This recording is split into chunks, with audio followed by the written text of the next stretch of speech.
Dr. Rashini Raj is an editor at Health Magazine and a Today contributor. Dr. Raj, good morning. Good morning. All right, let's get to this cringe-worthy list because Yes. they're everywhere, as we know, and especially not just inside our homes, but the #1 offender is the good old clicker, the TV remote, right? Exactly. And you know, everyone is touching that in your house. Yeah. And it is just a magnet for germs. And we're talking about E. coli and salmonella What and else? even just flu Ugh. viruses. You know, everything is there. And the problem is, you're using them, you know, if someone's sick especially, they're probably going to watch more TV when they're sick and they're using the remote. Right, exactly. So you really want to swipe it down daily with a disinfectant wipe. One thing now, you know, people are in these high-tech kitchens, they're watching TV while they're cooking, and that's actually a really bad idea. When you're touching raw meat and raw eggs, things like that, you don't want to be touching your remote because then you really can transfer some dangerous bacteria. Ew. Yes. Okay, yeah, good reminder there. Okay, handbags. Now, I know I'm one of those that I put it on the floor, I carry it with me everywhere, so your handbags, they end up pretty filthy.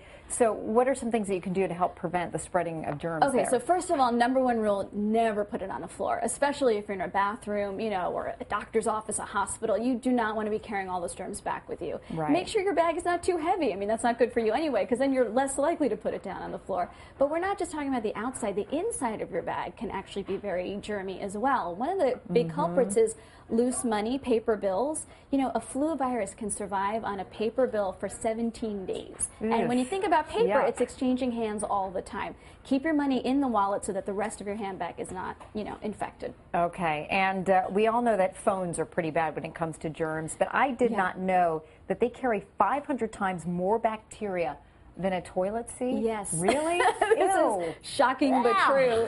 Gosh. Gross, I know. And the problem is we're using our phones more than ever. It's not just for phone calls. We're constantly texting, we're emailing, and every time you touch a doorknob, then you touch your phone. You touch an elevator button, you touch your phone. They're filthy. We're also sharing it with other people. You don't want to show you the cute new baby picture. You give it to one person, they're passing around the whole office. There you go. So again, so wipe them down cell once phones a day as well. Exactly. Okay. Also, shopping carts. You know, they make those baby cover things for a reason, right? But 8 in 10 carts carry the E. coli bacteria. Yes, and again, the handles are probably the worst part. Everyone's touching them. You don't want to put raw produce just without a plastic bag in the cart because you can really take things home with you.